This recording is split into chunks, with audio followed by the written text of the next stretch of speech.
একবার এক বুজুর্গ ব্যক্তি মসজিদে উযু করছিলেন। একজন সাধারণ মানুষ এসে তাকে ধাক্কা দিয়ে বলে উঠল, তুমি এত পবিত্র সাজছ কেন? তুমি কি ফেরেশতা?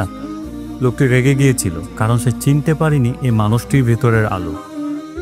বুজুর্গ কিছু বললেন না, শুধু মুচকে এসে বললেন, আমি তো একজন গুনাহগার বান্দা, আপনি দোয়া করুন আমার জন্য। সেদিন রাতে সেই লোক স্বপ্ন দেখল সে একটি অন্ধকার পথে হাঁটছে, আর একটা আলোয় ঝলমল মানুষ তাকে পথ দেখাচ্ছে। লোকটি জিজ্ঞেস করল, আপনি কে? তিনি বললেন, যার সাথে তুমি আজ রূঢ় ব্যবহার করেছিলে সেই। তুমি তাকে চিনতে পারোনি, কিন্তু সে তোমার জন্য মাপ চাইছিল আল্লাহর কাছে। ভোরে ঘুম ভাঙতেই লোকটি কাঁদতে কাঁদতে ওই বুজুর্গের কাছে গিয়ে ক্ষমা চায়, আর সেদিন থেকে তার জীবন পাল্টে যায়। এখান থেকে আমরা একটা বিষয় বুঝতে পারি, আল্লাহর প্রিয় বান্দারা নিজেদের গোপন রাখে, তারা অহংকার করে না, এমনকি অপমানিত হলেও ধৈর্য ধরে। তাদের দোয়া, ক্ষমাশীলতা ও নম্রতাই তাদের আসল শক্তি।